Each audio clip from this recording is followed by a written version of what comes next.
you're up. Okay, I, not many, I'm here to answer any questions you have. Okay. You didn't have it prepared. Not prepared. If you have any questions, we got, one answer, we don't have any specialized big projects this year. We are, looking at, continuation of the negotiation process. We don't have to, even though we're looking at, new software for our, citizens, which would include, eventually include payroll and HR, currently with this be timekeeping. But we're looking at that now, so we don't have anything built in, for that, it would be something that's, down in this, in the future here, so.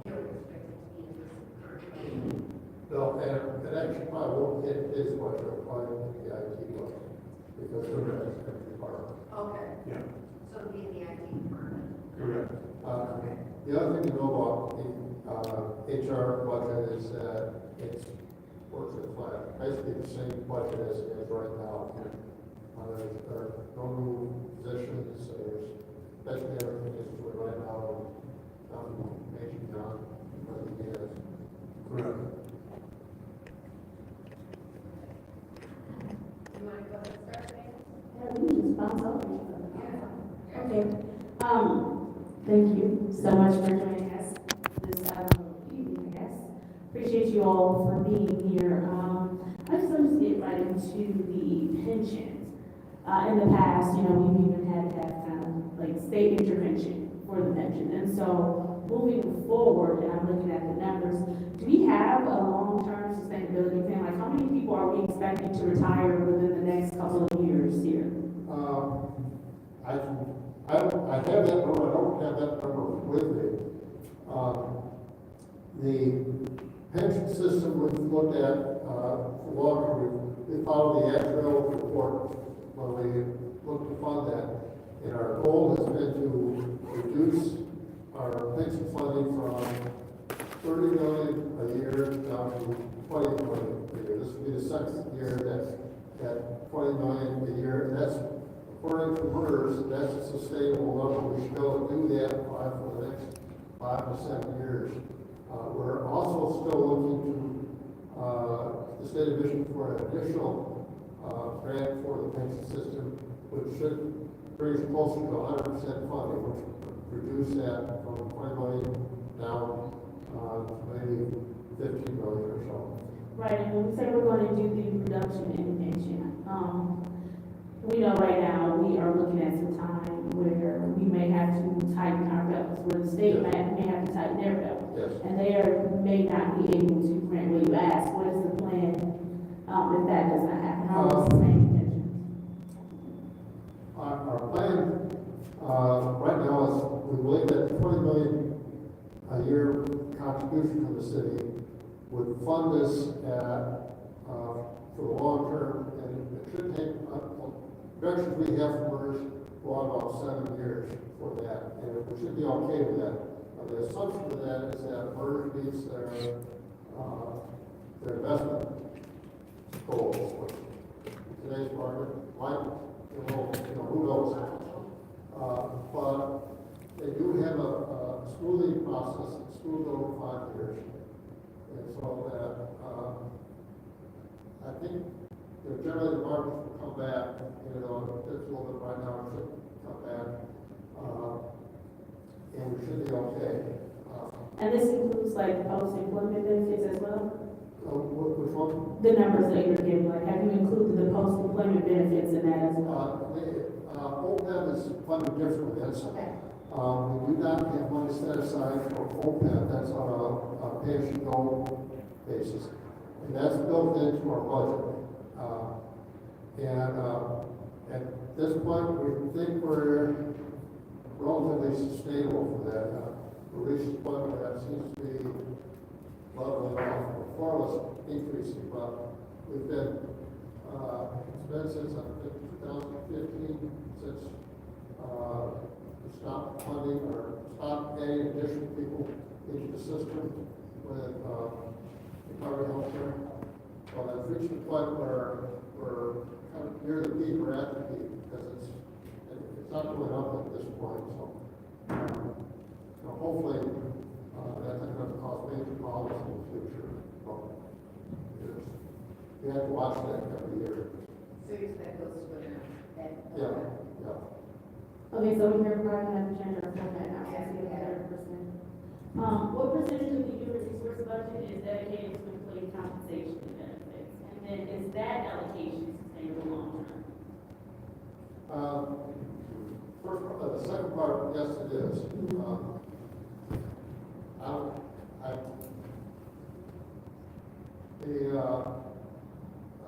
Personnel cost is roughly 65–70% of the budget, excluding the pension OPEB cost. And that would be another 10–15% on top of that. Okay. Operating cost for the department's action, it's only $157,000 a year, so, you know, what he does, what personnel department does is basically employ staff to manage everything. Right. They don't require a lot of resources to do what they do.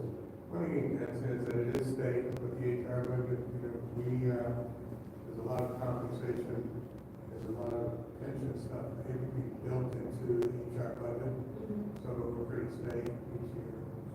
So how are our compensation packages, comparative to other cities of like a similar size in economic status? And when we look at that comparison, do we have any plans to adjust to remain competitive or become competitive or attract skilled workers?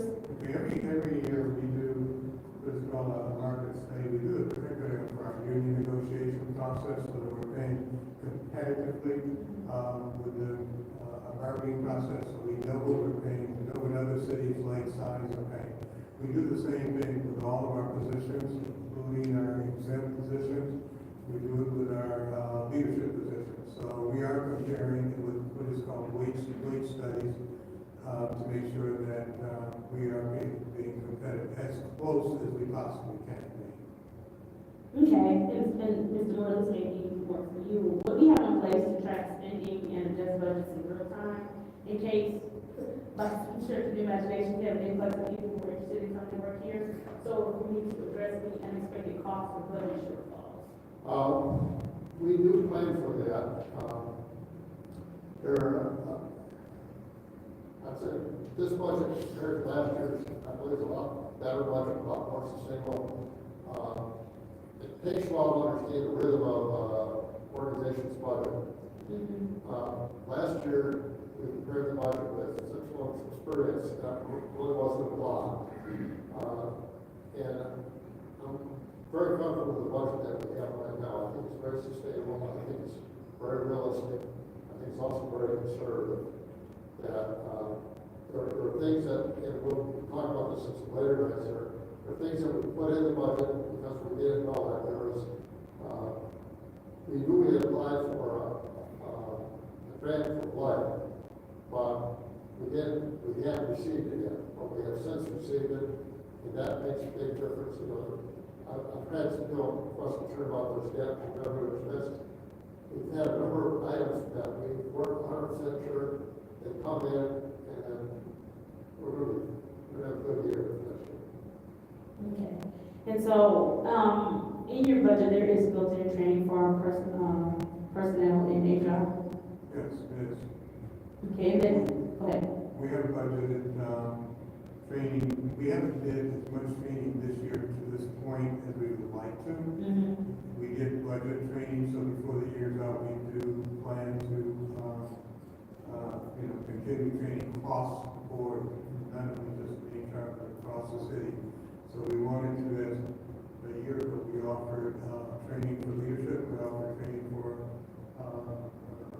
employees, not as much as I'd like to do. This year we're hoping to do better. Okay. And this is kind of something that is directly, indirectly, in line with the budget, but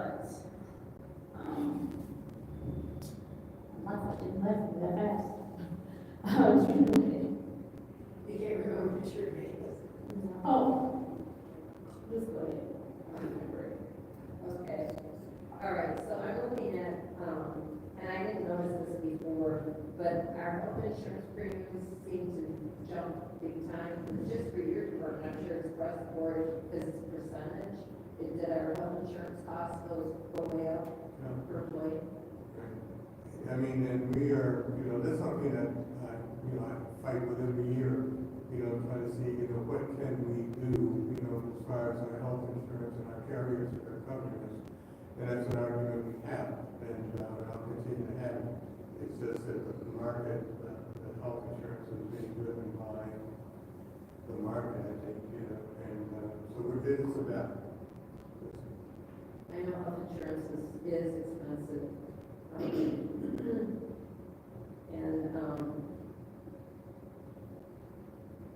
So next year you have professional services at $110,000. That's because of contract negotiations.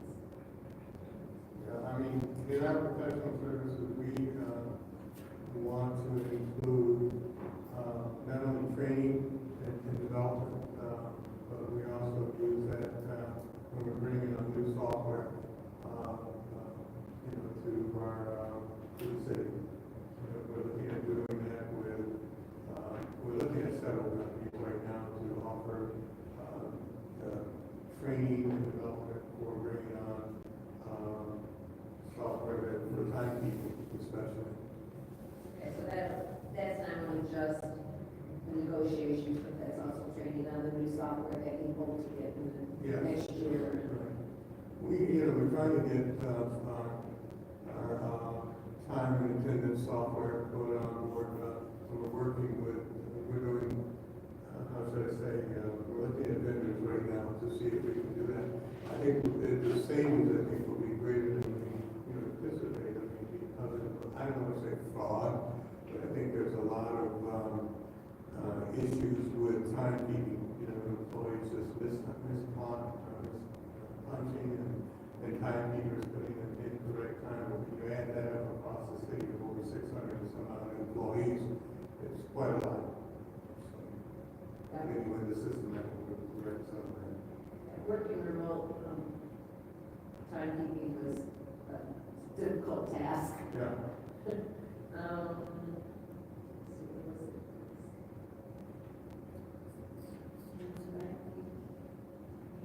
What about the civil service commission? I know that we don't currently have one, but the charter says we should. What are we doing about that? That's under you, apparently. It is. So what are the plans? I know that there is a lawsuit about getting that civil service in place. Okay, we've talked about it, and I'll be honest with you, there is nothing active right now that's building or something else. So, but it is nothing active. It's been a little while since I've had a conversation about the civil service.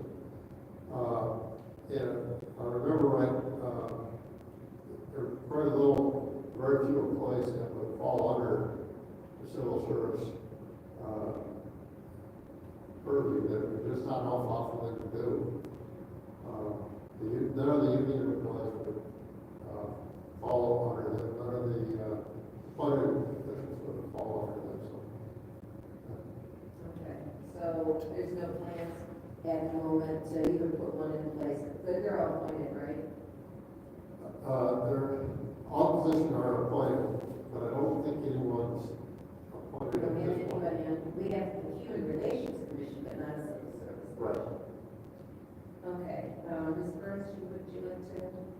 Thank you. Yeah, Good evening, gentlemen. just for your information, we go till 6. And I'm not looking at time. No, yeah, and I was just waiting to at 6. Okay, So my questions are few, because I'm kind of doing a double task. I have a meeting at my car, which the chief of police and the mayor will be at. They get to know I'm doing the mayor things every week. First of all, I forget you are the deputy. And I'm sorry, I'm not calling you. What is your name? Is it Paul? Paul. See, I got it right. What is your last name? Borland. And so you are the deputy. And this is deputy CFO, you are the CFO, so we only have one CFO and one deputy. Okay, I just want to make it just for clarity. Now, do we still have Shelby Frater doing contract work? She does occasionally do some contract work for the city. Okay. All right. So, how are you, Mr. Smith? Right now, this moment, better than it was before. Well, you look good, you look good, looking good, you look good, I know you have some issues. So real quick, so I got some questions. So how much is the, time and attendance software? How much does that cost? Well, annually it would be, once it's, set up about $20,000 a year if we go with the company. But currently, we did a step back, and the reason we did a step back is because we wanted to see if we could get that, same software with different companies. So we're looking at ADP, we're looking at, two other companies, just to The see. city will be using ADP? Well, We're not currently.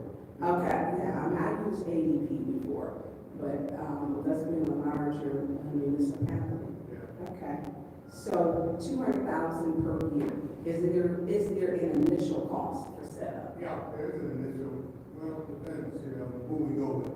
But yeah, the company that we looked at, that we thought, this automatically go with, there was a setup fee that was, I think, somewhere around. Mr. Smith, it's gonna be hard for people, can you pull? Oh, I'm sorry, no, Thank you. it's me, I shouldn't lean back, but. That's okay. No, I think it's, the setup fee would vary anywhere from about 40,000 to, 30,000 to about 40-some thousand. But again, it depends on who we go with. At the current, moment, we're looking at ADP, we're looking at two other vendors, so it could change, depends on who we go with. And also depends on which modules. Yeah, we could, modules, when you say modules, we could go with either HR module, a timekeeping module, or payroll module. It depends on which one we go with. Ideally, if we could go with all three, it would be the best way. So looking between 30 and 40,000 for setup, and approximately in an area of about 200,000 per year. But have you purchased this already or no? Yeah. No, I'm looking into it. And what would be the savings of this? I'm sorry? What would be the savings of this? We're switching and using an outside company to do this. What is the anticipated savings? Because if we're spending 200,000, the savings has got to exceed what the cost of us using this service per year. And I'm not sure the exact savings, but I know that it would exceed what we are, when I say the savings would be the cost of correcting our payroll issues and payroll mispunches and stuff. I think it would be, enough to pay for the software itself. How much that exact dollar is, I'm not sure. Can we get a ballpark, maybe, our deputy CFO, our CFO, if you could get us a ballpark? I think I agree with what Eddie said, we're still in the process of reviewing it. And So did you do a study on Pardon? it? Was there like a study on it to see how much? There was a hypothetical, and this is what one company said that, that we could save, I think it was excess of over 100,000. I'm not sure the exact figure, I can get that for you, but it said it over 100,000. that's sort of more like a typical employer with the number of employees that they have. Correct. Yeah, because I think we're using ADP, you're using what, we have 500, how many employees here? Over 600. Oh, so it's went up. If we can get an exact number to how many employees that the city of Flint has. Well, it gets a little complicated. We have about 500, 43? we have about 500 full-time employees on board. But when you start counting employees, you have to include all the part-time, you have to include all the election workers. Anyone that gets a paycheck, Okay. that adds up. Can you please get us all a copy of that, please, in those categories so that we have that? That would be greatly appreciated. So that's with the HR department. And I'm gonna move on from that. How many open positions do we have that are not filled, that are posted for the city of Flint? We're about 26 at this time. 26? Yeah. Okay. And I'm going to the next one, ombudsman. Okay. So, do we have, where are they at in the process for that? Because that is a service, we're required by the charter to have an ombudsman. And according to October 22nd, 2022, when Ms. Dorsey resigned, we have not had a qualified But we have interim, but we have not had someone really in that position that is met with according to HR or the charter standards. So where are we at with that? We are still working with ethics and accountability to fill that position.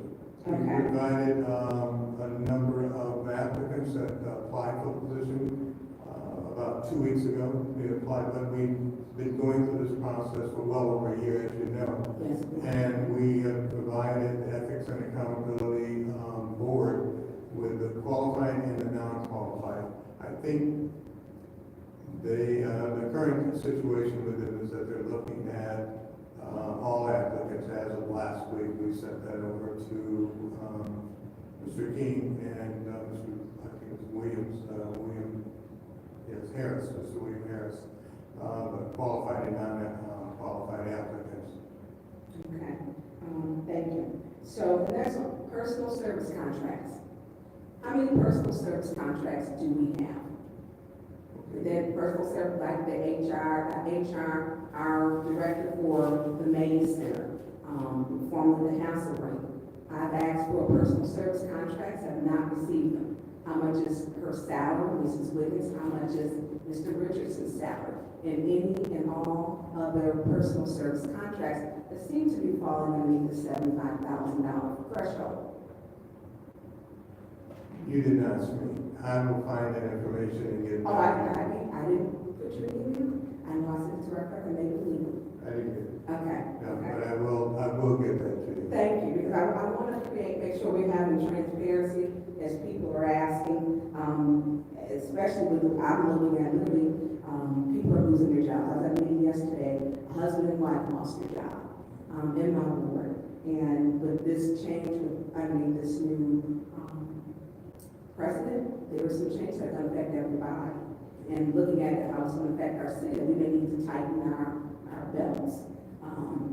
And I'm really concerned with that. So the personal contracts that we have, we don't know who's working where. We don't. You know, and I have residents telling me people that in the mayor's office to call Tanya Burns. I don't know who these people are. I have not a clue.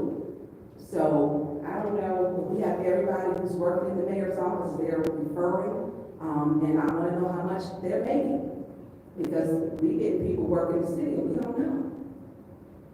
We do not know. And then they're saying, I don't even know who Daryl is. Is it Daryl in the Mr. Petaway? Or I don't know about these people. Okay. Oh, so, and there's some lady, we don't know these people. The new communications director. I'm assuming that was her that was sitting here to the right of the mayor but she didn't introduce herself. How much is she making? She's about the 8th or 9th person that he's had. How much is she making? And what is her fringe benefits package? I'm really concerned about it. I'm really concerned that we took on Hasselbrink Center with new staffing, or formerly Hasselbrink, when we didn't have that cost before. And how is that being, what is that being paid out of? Where is that being paid, and what department is that? What department is that coming out of? I can get all the information. Okay, Yeah. so I would like to know what department that is coming out of for Mrs. Wiggins and Mr. Richardson. What department, how much I want to have their personal service contract, please. And who else is working there? I mean, I would like to know that, because we're not getting the money as we thought from the county. In fact, the county said that was the worst paperwork that was filled out in 14 years. Okay. So if we're incurring that cost, which obviously we are, where's it coming from? How are we paying for it? My other concern is, do we have updated policies, and could I get the policy for whistleblower and sexual harassment and misconduct? And do we need to update those for the workplace? What was the second one? Sexual misconduct.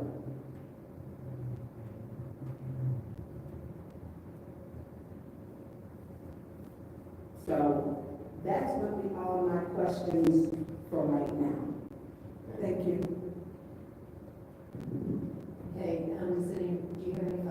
I just wanted to go through, just the process for being hired in the city. Because one of the things that we hear often is that people will put in, resumes, applications, wherever they work for the city. We encourage people to do that, and then we're told once out that, for whatever reason, they do not hear back from the city. We've got people that have applied years ago, not heard back from the city. I just want to know and then keep in mind the positions are still open. I'm not saying you have to hire someone simply because they applied, but I would like to know what our process is. You're asking for, I'm sorry, you're asking for the hiring process? Yes, if you could just walk me through that. The short part of the hiring, I'll try to give you a short version, is that the position is created, positions sent to HR, HR creates a posting process. The posting process will go up for approximately 14 days or, shorter, sometimes 14 days. And after the applicants are received, their applicants are sent to the hiring manager for review. Hiring manager takes a look at those applicants and decides based on the qualifications for the job which ones they would like to interview, and the applicants are then contacted to be interviewed. And the applicants that are contacted to be interviewed will have an interview process set up, and they're interviewed for the position. Once the hiring manager decides who they want to hire, they notify HR. HR contacts the applicant and advises them of the fact that they've been offered the position, and also applicants that are not qualified are notified that they didn't get the position. So we do notify people when they do not get the position? Yes, it's supposed to be notified, and my recruiters, that's part of the process. How long does it take for the notification that they did not get the position? So someone applies, you have a pool of applicants. They send it, you send it to whoever the hiring manager is. The hiring manager says, okay, you've given me 10 applicants. Out of the 10, I only want to see the 5. Does that mean the other 5 are immediately notified? The 5 that didn't get it are probably not notified right away, but they are notified. They are notified after the decision's been made. Okay. All right. No, most of my stuff was just around pensions and are sustaining that. The pension is thank God that, we got the money from the state for the pensions. Going back to the applicants, why don't we inform them, like, thank you very much for your interest, you've now been selected at this time for interview process, so that, because if we don't, by the time the interviews happen and the selection process, that's an additional 2 to 3 weeks. No, I do agree with you. There's a timeline. One of the things that we've been looking at, why we've been looking at the new software, is because the software that we're looking at will automatically notify those who are not selected. Matter of fact, it will notify those that didn't even meet the minimum qualifications at the time that they apply. And so that's automatic. The system automatically notifies them that they did not meet the minimum qualifications. So that's, we get so many applications in, and it's, it's time consuming, but that's the purpose of getting new software to help us answer that. Okay. The other thing is that we were, Ms. Burns was talking about the ombudsman, and you said that you provided them with both qualified and non-qualified candidates. You did the same with us when we were hiring the clerk, but we were told which ones met and where they failed in the qualification process. Did you do the same thing for them? Yes, we did. Okay, because I want to make sure that we don't go through the same, that I would, although we have no control over that, it'd be nice to be able to have them have the same opportunity that we did so that they don't go through the same exercise they did before choosing an unqualified candidate. And that was my big concern about that when I heard that they were receiving all applications. Yeah, I've appeared in front of the board at least 3 times over the past year to talk about that very issue, and I've gone through the application process with the board. So, yes.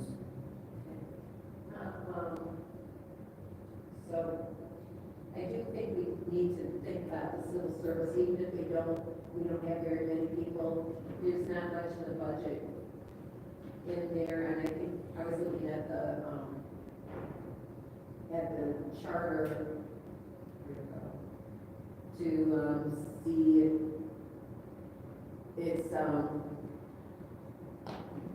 it's appointed. So 2 represent employees, 2 represent administration, and 3 represent the public at large. So, I really think that we need to consider those and do that. Even if they don't meet, we should have a civil service commission in place in order to fulfill the requirements of the charter. And so I want to encourage, you, if it falls under you, to at least go through the exercise of appointing one, even if they don't meet. That's all I have. You have to follow up? I do, thank you. So, pension. So I think I've talked to Mr. Board several times about pension. I know right before Jane was terminated, former CFO, that we were funded at 27%. 27%. Thank you for that. And a lot of retirees are concerned in regards to that. So we were supposed to get 220 million. We got 170 million that first payment, which was about a year and a half later than I think we were going to get it. We've received 3 payments so far. The first one was for 170 million, second one was for a little over 2 million, and then we received the third one for, I want to say it was 10.6 million.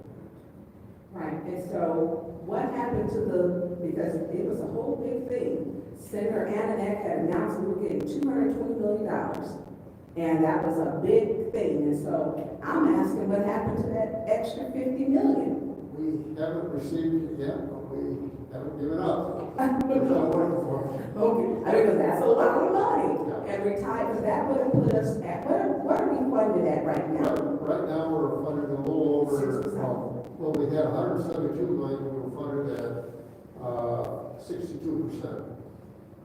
Okay. And then we received another 10.6 million on top of that, and so it should be up from 70-something. yeah, probably. And so what would it, so are we not in the, how do we work towards getting that? Because this is just, that 50 million that just kind of went bye-bye. It requires working the legislative process of Lansing. And I know that. So Lobbying. Absolutely. Working with different elected officials in Lansing. Because I had lobbyists called me and told me we lost it. Yeah. That's how I found out.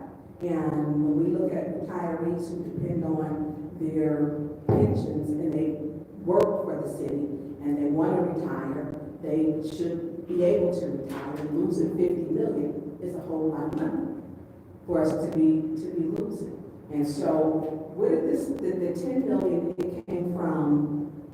The 10 million was kind of an odd one.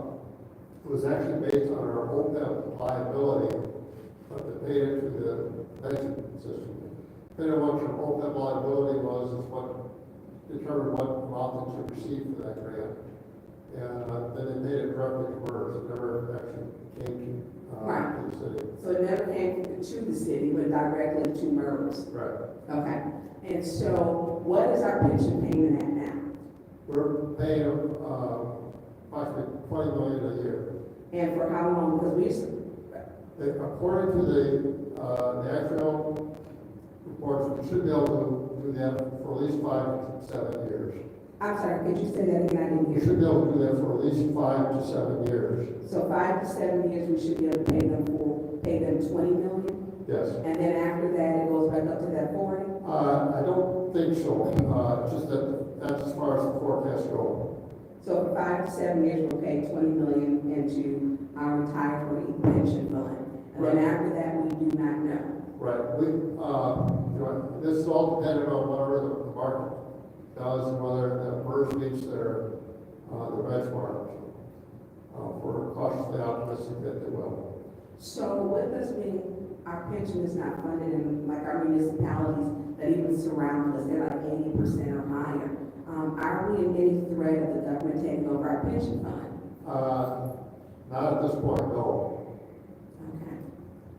So I appreciate you, and you've always been open dialogue with me regarding that, because there are a lot of retirees, Yeah. and they have a right to be concerned, because we were at very, very low. I mean, that 27% was. If they want to help, Paul, I said, Thank you. Okay, if nobody else has any follow-up, Eddie, you're free to go. Thank you. Easy one. Thank you. This budget hearing is now closed.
So it's your fault.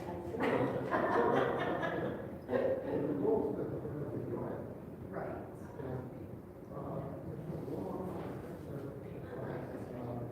I'm surprised they haven't gone back to the original, like, because that's the fundamentals of auditing. That was what we taught, that's what we taught the very first class of auditing. Number one. Sort of.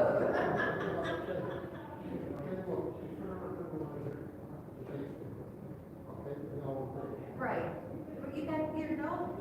But there are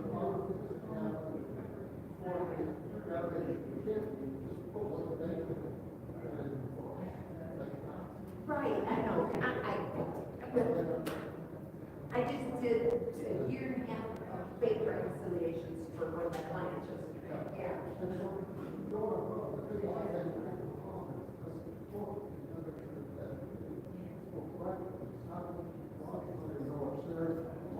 I know.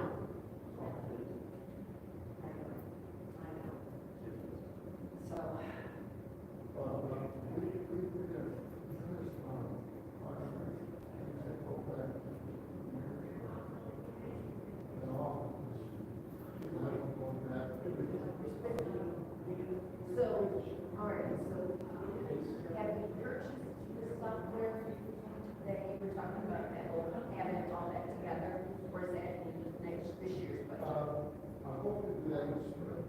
That'll be under the side. So it will come to us, and then you'll have everything in one place, and find all the original documents, and everything, so, oh, that's great. We're using, everything related to that. So where the content is there, but also after we will draw down all that will be there. But it's so much turnover. I know. Everybody files. You know, over 20 years ago, I applied for a job. Grant accountant, right? Wanted to grant accountant. Okay, I applied. I never heard back.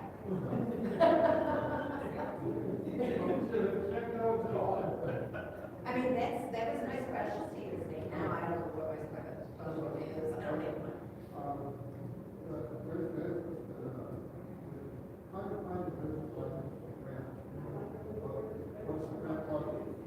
See, that was one of my problems when I went to Early. Nobody had something to write. And my boss said, not really at mine. Where's the documents? I said, the grant company agency doesn't have it. And she would not take it. I said, here's the email showing me that none of the people we got have it. How is it the grant company then? Oh my God.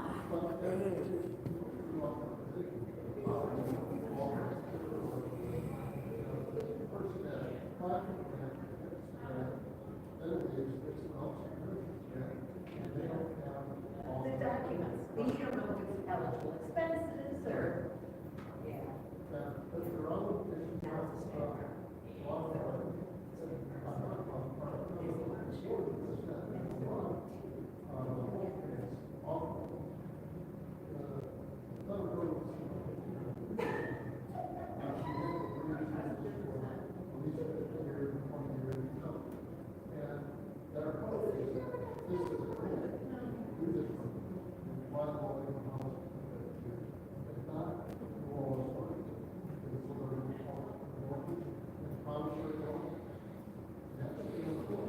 Oh, absolutely. And written off when that 50-year period is up, right? And it's who did that? Who did this? Oh, I mean, hair cocktail. Right. To do it.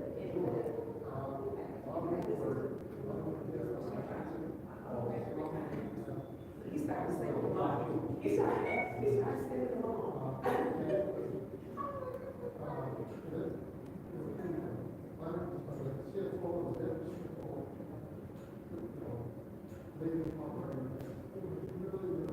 Did Jane know?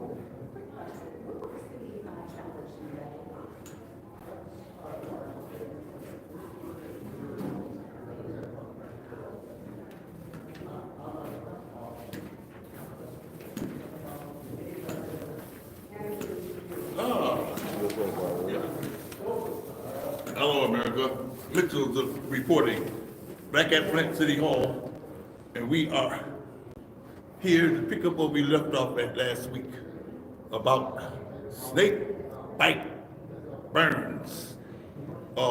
She's going to get her Nobel Peace Prize tonight, or Flint ain't Flintstones no more, because we're going to send a Tomahawk missile over to the east if they don't stop bombing Turkey's food out of the water, send them back in the Black Sea and stuff, and nobody doing nothing about it.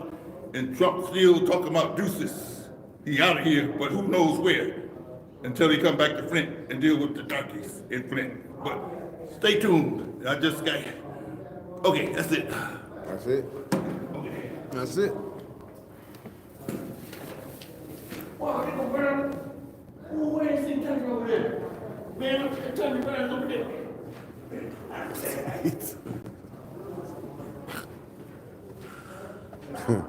Ariel talked all that junk and then no time he was right over there.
Pretty good. How about you? You got the evidence? You got all you need tonight? Well, it's not mine. We can talk about, personnel first and we can talk about civil purpose. Oh, the clerk. Oh, the reason that you want. Okay, we're on the spot tonight, huh? Okay. Okay. You get out of there. Okay, we'll see. This briefly here with the money back. I have no money on me. So you're supposed to be going through the bank and talking about no money, you get all the money. I have no money. Now, how the priest doing? The priest, the folk. You I got have money. no idea, I'm not Catholic. So what you doing with your French horns again? French horn, was I had French horn? I think I was supposed to have French horn. In high school, you I played flute and violin. yeah, talking about kudos to the king, King Charles, with that guy that the mayor put it, doing him up. He was on trumpet, and then he got transferred to French horn, put it in the band. Oh, you're talking about the appointee. Yeah, doing him in high We school. went to high school together. I mean, he was, yeah, but. But what? Prince King Charles, you know, let the other So the band director called himself King George Creer III. queer Career. career. Career. C-R-E-E-R. Oh, Career. And he's in jail in Florida for life for sexual assault minor. oh no, the king. See? Wasn't Career, no, Career. Career. C-R-E-A-R. No, C-R-E-E-R. He was my band teacher. You was a man to do. Yeah, but I know he's a band director. Yeah, he's working good years, and he's going to send him to. Oh, Yeah, he went and he met his wife. His wife was, like, She was my teacher. She was my teacher.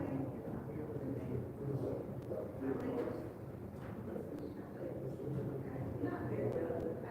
At that time, I was maybe 4 still into our parents, you know, so. I'm not doing it Orlando now. He was, yes.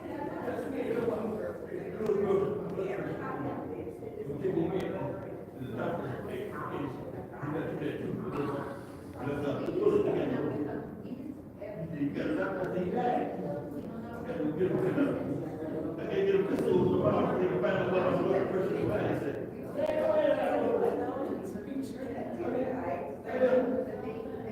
Oh, good. They let him go to Flint. And now he said, I think that person's daughter. Six. But I didn't realize George was your. Yeah, but I didn't know it was George, yeah. It's white, and I have all, she talked. I don't remember if she, but I remember, yeah, she taught, and I think he did high school, she did that school. Cervical or uterine. A friend of mine, where'd you go to elementary? How much years? I was a magnet student, my grandparents. So, I live with my grandparents. My grandparents again, wanted to be back and stuff. So who was your elementary school manager, teacher? Was it a woman? Women?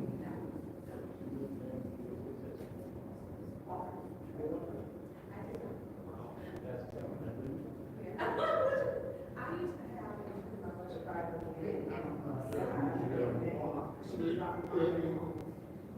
Oh, they gonna check. I see you back there, the middle of the back, right, back and forth. Okay, this. Maxine. Oh, man. Maxine was my bus driver. What do you want to do first? You want to do a separate year, you got presentation or no?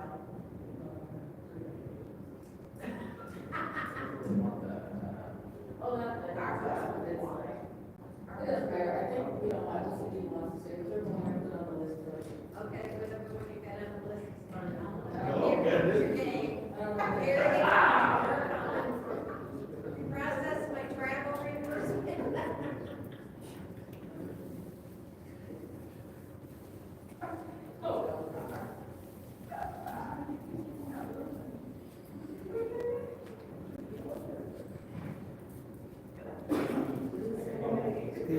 What up, Jennifer? What happened? Who's that? Yeah, okay. You welcome to that.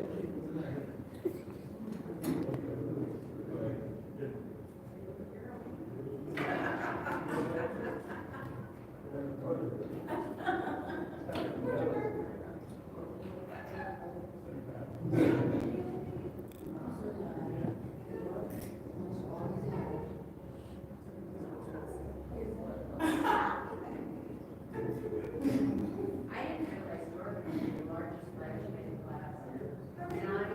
976. But no. Graduating classes for Yep, I graduated from Western the same year as Ed Taylor. He said 900 graduates from Northern, we did 530. So. We had 500. I was number 11 and I had one. Were you all?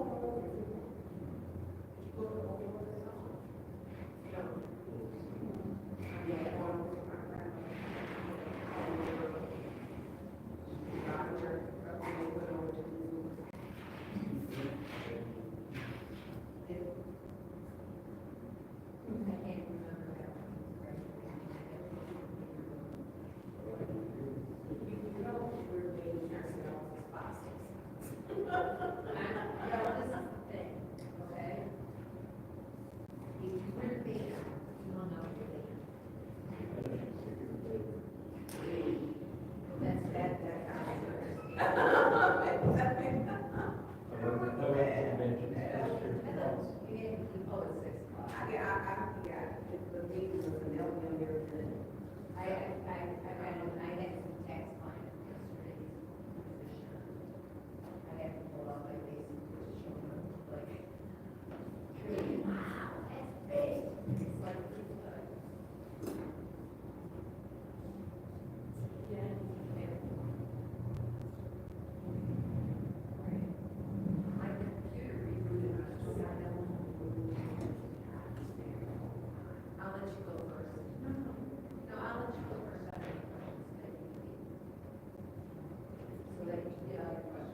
that camera working?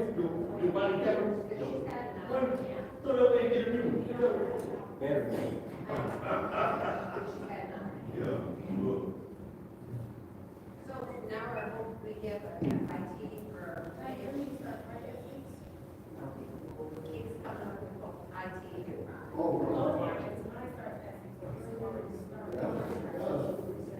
I can't get into PSNA. I've tried to do it on tax records and I couldn't do it. I can't get it from home, but I could before I could log in, I can't see it here. Let me try it. I'll try PSNA again. But this was in my office. And I was on production. So I emailed Rhonda, has Rhonda been around? Yeah. She didn't reply. Let me get my, check it out.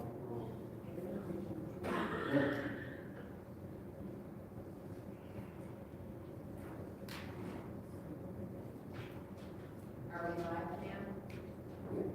Okay. It's 6 o'clock and we'll start the hearing now for the clerk and city council. For the record, council members present are 7th Ward Candace Chet, 6th Ward Tanya Burns, and 4th Ward Judy Priestley. Ms. Donahue, do you have something you'd like to begin with? No, I think we're questions. Okay, go ahead, Candace. We have an hour and a half. Let's do the first round 10 minutes, and if we want to go, then whatever's left, when everybody's done, we'll add. And it's also elections too, correct? Yeah. Perfect. I forgot about elections. No, first of all, thank you ladies for joining us, really appreciate it, I know it's late, so we won't keep you too long, you've been here all day. Hopefully, we won't keep you too long, you've been here all day. Just, really quickly to get into some of the city council stuff. How much has been set aside for training?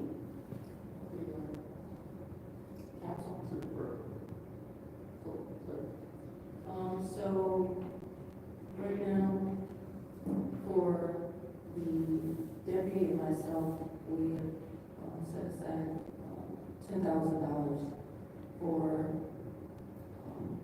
required training that I have because of running. And I know that you actively go to training, we currently do not have a deputy, correct? Yes, actually, currently, here has been promoted to deputy clerk of elections, Okay. and we will be having a deputy clerk. of Can you say your name again for the record, I'm sorry? Carlita Evans, Okay. and she has been with the clerk's office for 29, 30 years, and she took on the role of deputy clerk of elections. So she's a deputy, but her emphasis is on elections and deputy. Okay, and when was she promoted to this role? 2024, October, thank you. So as far as on the council side, do we have a deputy? No, but we will, and right now, we're still fluctuating with staff and figuring out the budget, which I do have a question, because I think that maybe the clerk budget had been put into the council wages. So we did budget for a second deputy. So yeah, that deputy emphasis will be legislative and administrative, and that one will work more closely with the council and do that type of work. Do we know when that position will be, I guess, reposted, because we have one, we didn't have one, so. Right, so yeah, we did have a deputy whose scope was for all of it, but it was difficult for me to find someone that was not only qualified to do it, but, you know, would accept the position. And so it was the best interest to break it up. So now we have two deputies, one for elections and then one for council. Yes, and so, actually now with coming as a deputy, she has, also been working with me on the job descriptions so that we can get them where we need them to be as far as what needs to be emphasized. And so for the 10,000 in training, is that for you and both deputies, or just you and the current deputy? It would be for me and both deputies, and then to go as needed, because right now, my training is required. Mm-hmm. And I really wanted, because this is a certification program through Central Michigan, and I also wanted the deputies to also have that experience and have those certifications as well. And I do want to commend you on that and making sure that the people that are under you are able to continue working if you go on vacation or whatever else. I know that, some that might not have necessarily been extended to you, and so I do appreciate your forethought for them having that exact same training and exact same certification, so thank you for that. I want to go back to council side really quickly. When we talk about staff, how much staff do we have in the clerk's office on the council side? Right now, we have 3 administrative secretaries to city council and 1 receptionist. So, yeah, that's where we are right now. Okay, and so for 25, 26, we're budgeting to keep those 3 positions? I'm not sure. Okay. Well, 4. Yeah. yeah. But right now, that's where we are. Okay. And then I do want to go back to the election side. So how much have you budgeted for marketing, right? Because there's only so many people that will come when you put out calls for people to come to be trained or come to work elections or, whatever we need as far as elections go. So have you put aside a marketing budget beyond just if their precinct is changed or something like that, if they move? Do we have an actual budget for other communications beyond that for them? Actually, we were just discussing this today, and we do have in our accounts, monies that can be used just for that purpose, and we're actually discussing some possibilities for that today. Carlita and I have been working on updating a lot of the policies, procedures, and things like that. Also, I've been working on updating the website, and a part of what we're going to do is more proactive outreach to residents and then just for information and stuff like that. So we do have monies available to us for those things in our current budget. Okay, so we have an increase in demand for absentee voting and early voting now. You still have your people that love to go to the polls. I'm one of those people who love, I would still probably go to the polls. But we have an increase in absentee and early voting, especially since, you don't have to have a reason to go to absentee now. How are we, and I know, I'm gonna let you answer it though, but how are we making sure that people are, getting their ballots in a timely manner and returning them in a timely manner? So once they get them, because I know, I'm gonna let you explain it all, but how are we making sure that they return them in a timely manner? Because I know that sometimes that's where the drop off happens. How are we making sure that they return them? Well, outside of right now, with Carlita as the deputy clerk, one of her first assignments was she kind of took over the absent voting, baby ballot vote portion of it. So we have been making sure that we send them out as early as we can, tracking them more clearly, and because the presidential was our first experience as the deputy clerk, and I can't really speak to the problems before as far as numbers. All I know is that we had, I'm not sure she can ever tell you exactly what the returns were, but I know that we dealt with over 10,000 ballots that were returned and processing them and everything else. We only had one mistake. So by return, you mean, the resident sent it in, they filled out their ballot, they turned in, this is my vote. How many did you have returned because of the wrong address? Returned to us. I'm not sure if we have that. Okay.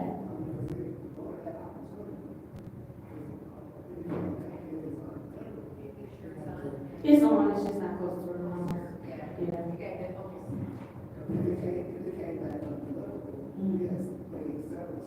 Absolutely, voters, you know, you'll be, from now, we came back to us.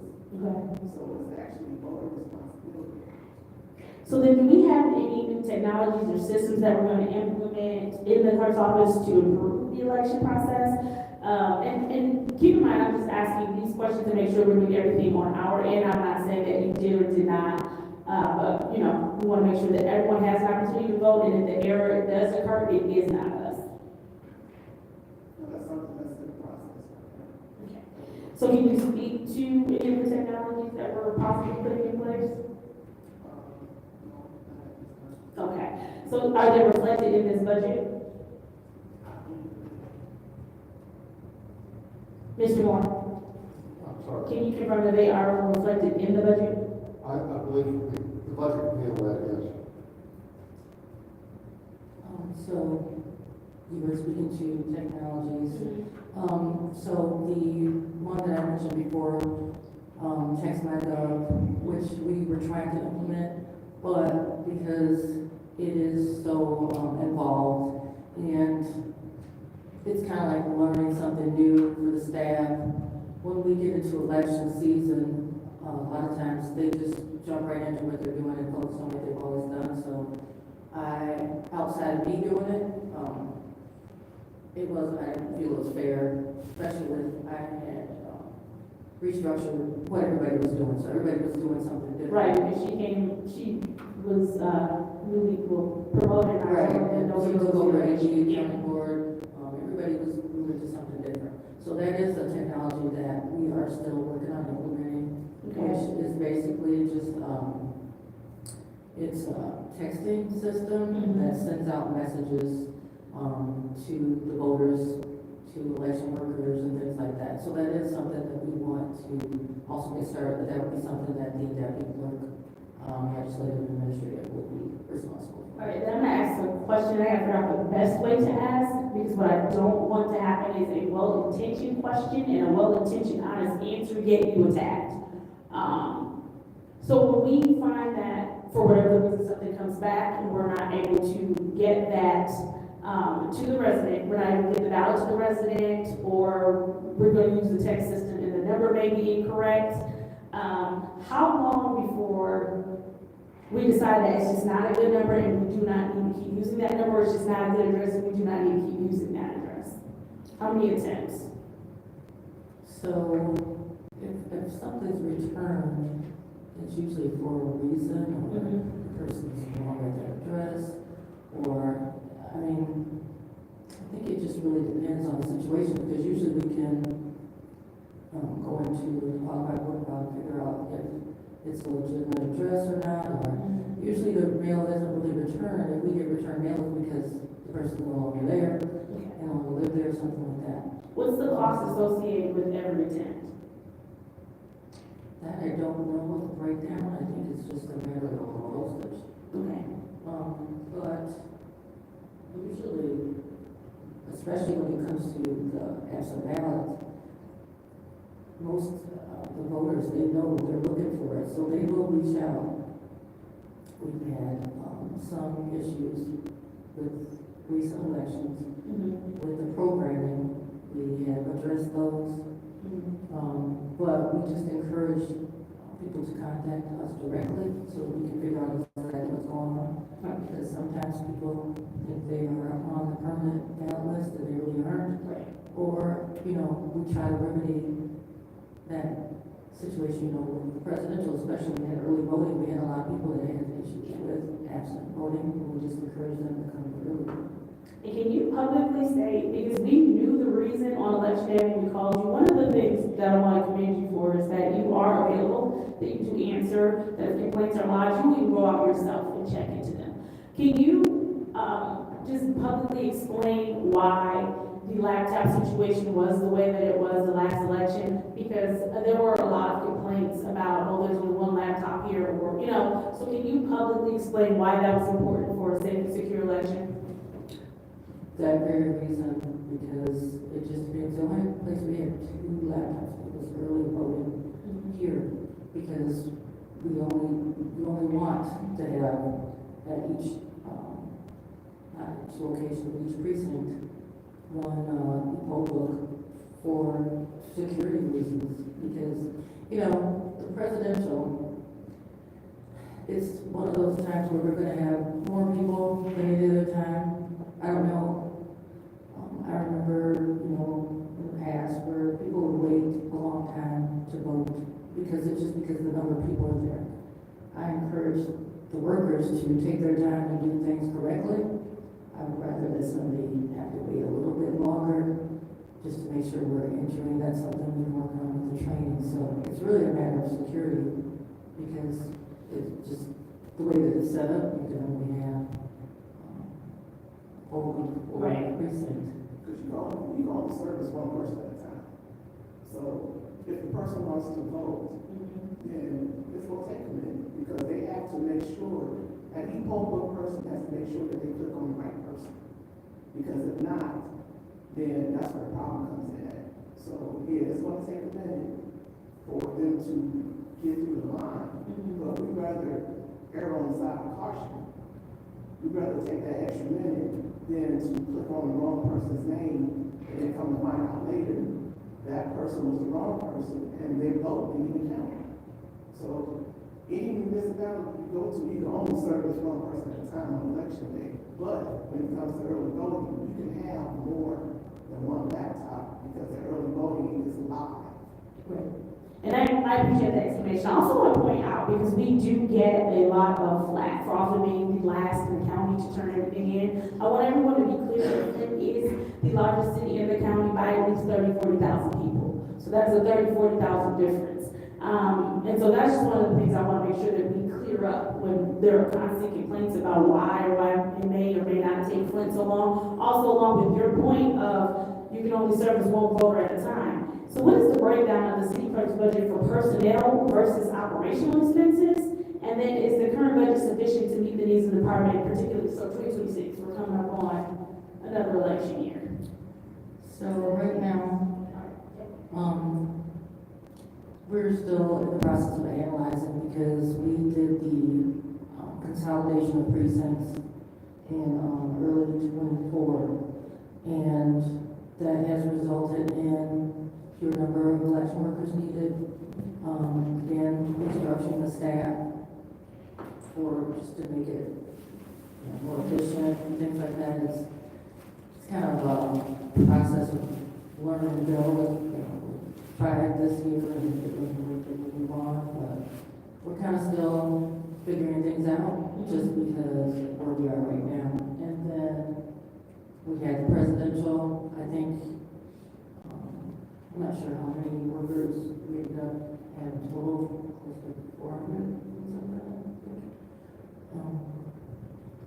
Which in the past we have utilized maybe close to 700 for that with the precincts we had. But the reason why we were late this last November, it was not because of the county board. So those changes that we made there were reflected in our times. It was just we had a couple of difficult precincts. And what we're doing now is holding those workers accountable. We're not to say they weren't before, but we're just not utilizing people that are making some mistakes. It's not about always efficiency or trouble. And I still believe though that when you pay people to work elections, to me they're still volunteers because they don't have to do the work. But we do want to have the best workers. Right. So we're still kind of figuring out how this budget's going to work. And then with this fiscal year, we only have the one election so far, and that's in August. And that is the third ward special election. So we have kind of cut the budget accordingly as far as election workers and things like that. But we're going to have to increase it for the 2026, so we're looking forward to that. So right now we're trying to figure things out while we have this slow election year. By emphasizing training for the employees and staff and just restructuring how we do things. So I think the budget is sufficient, but we're still, figuring things out as we go. Just because you know, like, for example, another thing we were talking about was for locations, we pay $400 for each voting location, for each election. And because we have fewer locations now, we're looking at maybe increasing that slightly, but also in anticipation of having solid accommodations. And we also have some schools that will be closing in the next year or two, so we have to look at different locations and things like that, so yeah, that's how we're operating with that, you know. I don't know if that answers your question, but hopefully. I do want to move on one more thing before I give it to my colleagues. In my next round, I'm just gonna be council specific. You all don't do licensing anymore, right? That is now under a different department, correct? But you still do licensing? Okay. Yeah, so we've been waiting, for about a year for that transition to come. We're gonna do it, but I asked for a legal opinion on the feasibility and legalities behind it. It's still being worked on right now, so for the last year, the staff is still doing the licensing. So you have included that in your budget then? It is a part of our budget for the next year, but I don't know how long it'll be there. So, Mr. Moore, that was supposed to shift in July of last year. That's right. Right, so is it not shifting at all, or are we slow walking? What's going on with the shift for I think the licensing? long-term goal is to have it switch. Last I heard, being correct on this, we were waiting for a legal opinion about whether we could just do this unilaterally or whether it requires an ordinance change to do that. Okay, so what happens to the budget after that? If it switches, we switch Then to the budget?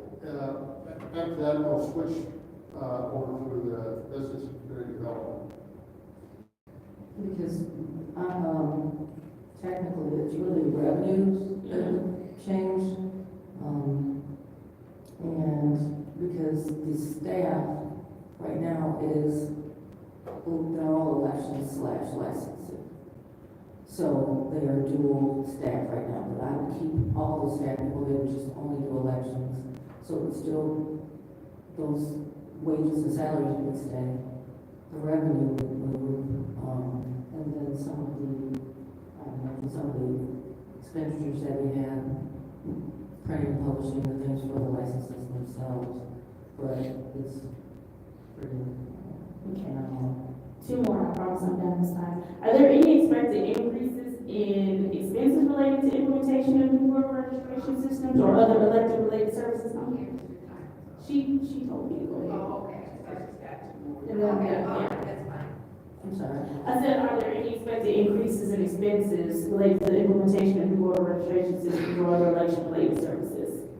No, actually, we are still, have available to us, we utilized the grants that were approved, so we were able to get, a lot of equipment that way. So if for some reason grants are not available in the same way that they were, do we have a plan? Is it already in the budget, some way that we can cover it? Yes. Okay. And then, seems like we had an increase in voter turnout. What was the voter turnout for our last election? I know it's presidential, but, you know. Presidential, so we had, like I said, 11,000, roughly 80, another 6,000 early voting, and I'm not sure about the precinct numbers. But I think it was like 20-something%. So 27% voter turnout. Yeah. And my only concern is because again, and this is not after having seen you in action and learning all the steps and walking through with you last year what that looks like, it's not on you per se, because there's a lot of times where we as council people will think we've gotten the message out, we've got it out in every single way that we can, and there's no way people cannot know about it, we still end up And it's crazy to say about elections and voting, that there's no way you cannot know, but somehow there's still something that they don't know. That's why my emphasis is on like your marketing and you getting the word out, and if that is included in the budget, because I mean, there's no other way other than overkill of letting people know. Because too, with this, you know, the redistricting issues. That's gonna be important for 2026. Right, and right now, we are, you know, we sent out an extra mailer for the third ward. Sometimes people hear election, they don't even realize it's just a special election for this ward, and it's the old third ward. So we're trying to get that information out. And so this third ward election is just for the old third ward, correct? Correct. So, and again, same in August. So like I said, taking advantage of not having any other elections, working on a communication strategy for that purpose, because people are so confused too. The reality is that these new wards are in effect right now. The only time that they don't count is when there's a vacancy in the office of a local district, the council. And we have had several for, you know, this body. Yeah, we have. So that's the thing, is just letting people helping them understand that, and letting them know that with the 2026 November council, mayor, governor election, but specifically the council in general, that now all that old new is done, it's gone, making sure people understand that it's the new wards, where that's what it is. So yes, we want to try and do, you know, you think about getting something in the mail. I mean,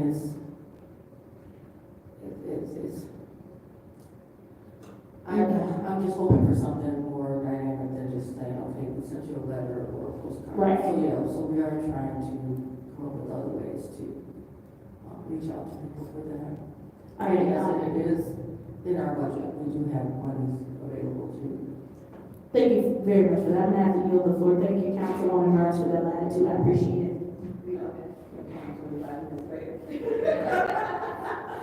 But you asked, that's okay, those are good questions. And thank you, ladies. And first, I would like to say, could you please, just put on the record who you are and what is your position, please? My name is Carlita Evans, Deputy City Clerk of Elections. Thank you. I am Jennifer Evans. I am the Council Payable Clerk. Thank you. And we know everybody else. So we kind of jumped into questions. Was there a presentation? Yeah. Okay. So let me ask this. What are your goals as the city clerk? Because you stepped into, I think we were kind of like in the 1960s. I mean, being fair. So I know bringing it up is a lot how the city functions. What are your goals as the city clerk? So, ultimately, for me, it's like you said, you know, there's so much technology available right now, and we even have a technology that I know CFO Moore has talked to me about several times for council records. Okay, it's just going great, just moving up to where, you know, right now we're struggling. Well, with getting the minutes done like we should, and doing things in a timely manner. And there's ways to get these things done. Having the staff available that can get these things completed timely. That's my goal, is to have the staff to have. Right now, I still feel like as the clerk, I do a lot of things that I shouldn't be doing. That I should delegate a lot to staff. So having that support structure, like I said, I can't say enough about Carlita, because she has really made a difference on the election side for me, to alleviate a lot of that pressure. And I know that she is very hardworking, no disrespect to anybody else, everyone on my staff. it's been good. Clerk has really stepped up, and took on roles that, you know, a lot of people said, no, you know, I don't wanna do that. So to get to that point where everybody, we have standard operating procedures in place, we have records retentions in place, we have, you know, we still, you guys know, there's still lots of, papers and things and records and things that need to be more organized. Part of our training, through the Michigan Association of Municipal Clerks. So when we have, go to these conferences, we're with clerks from all over Michigan. So do you take your staff with you? I have been including Perla in this training, because it's sort of. I think that's good, Yeah, because that way, if you're not here, you've got your staff that has to know what you're doing. yes, absolutely. And, it's networking, is the magic word. So we go, we are around, you know, there's usually 150 clerks at each session. And it's clerks from cities, townships, and villages. And to network and just to work with them to see, you know, what are you doing, how, you know, what are your standard operating procedures like? So just have things in place so that if I'm not here, if any of us are here, if all of us were gone, that somebody could walk through that door and pick up, right, you know. No, I didn't just come off the street. Obviously, I was a council staff person and, deputy. But I kind of felt like I was just coming through green, sort of, because there's so much that needs to be done. And the job itself, you can focus on one aspect of it, and you can take forever. But it's constant, it's always something, it's not. Council is just as important as the elections part of the council work. The clerk of the council is just as important as, you know, the election work. So, yeah, my goal is to just leave it 180 degrees better than when I came in. And, but very much so we bring it to, you know. Do you use credit cards yet? That is a serious question. You don't? Yes. Do you? Well, yeah. Oh, because I know you couldn't pay before with credit card. Oh, yeah, no. Okay, so we now are. Yes. You can pay with No, credit. we could, it probably just wasn't being done. Again, it's not being done. So people can pay in the clerk's office with anything with credit card, and it doesn't have to be cash or check anymore. Look, Okay. I thought you meant. Currently in the clerk's office, any monies are paid with check, cash, or money order. We're not set up to receive credit cards unless you're doing a background check. That's done online, that's done through the state of Michigan. Who would be on a background check? We do a background check and licensing for every person that applies for license. That's a requirement. Okay, and so So that's that's, all part of it, that's done by credit card. Everything else is check, cash, or money order. okay, because I kind of thought that because I had to borrow some money from somebody. No, I I didn't have ran here when they did something, I didn't have I didn't have any cash. Okay, so are we going to be updated? Because I look at some of the other websites like the city of Denver, you can do everything on their website. You know, in other municipalities, I know where we're coming from. We are beyond antiquated. You probably could find a typewriter around here. Concern forms. Well, probably for certain, documents that you have to. And so it ain't the kind of general, shh. Okay. Not that we had in type class. Okay. I think that's part of the. Yeah, that's how I learned too. You know, type of the whole class. Transition for the licensing to community business services, because they have our capacity to do things in a different way. So we don't have a director down here right now, Well, so. you know, it's still up in the air for that. You know, Okay. So that is another concern for me, is that we're taking a division and putting it into a division that has not been there. And when we're moving this around, the legal said we could take that out of that department yet? we're waiting for the opinion on that. And should that have to come to council for a vote? It depends on what the opinion is. Who's doing it? Well, Ms. Girl is doing it. I assume it's She earlier. takes a while, That's. because she's going to, My opinion is that, my opinion is that it needs to go through council code, an ordinance. It should be. Absolutely. It should be in black and white. absolutely. You know, because if it's taken from, under the clerk's umbrella, then once it's done, it's gone. I'm not responsible, it's all gone, we can focus on something else. But, yes, it has to be done in steps, because it is part of the. So it's been a year.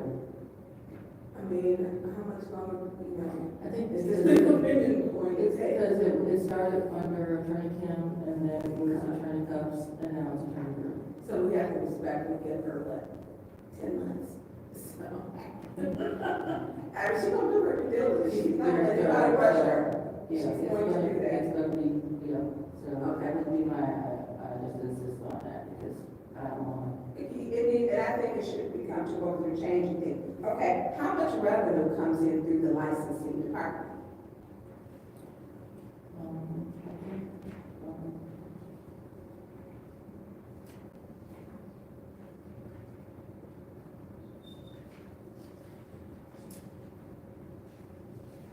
I think, I think that that's on this report, but I can easily get that, and I'll send that to you tomorrow. Okay. If you can get that just share with everybody, then not you. Is it all you got? No. Okay. If I got it, it's in my office. Right. My big book. Yeah. So if we could share these things, because council is all of council, it's not one specific person.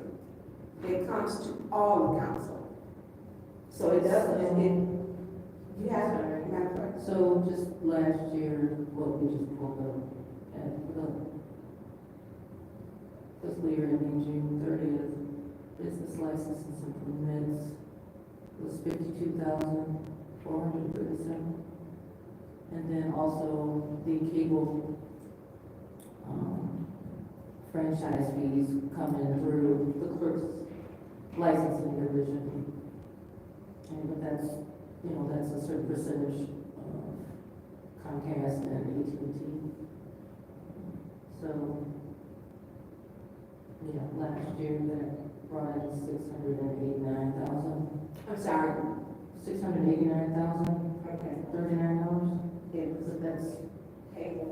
that's with the cable franchise fee. They just Brought in $689,000. So, right. They sound right. I think she's looking out in the paper.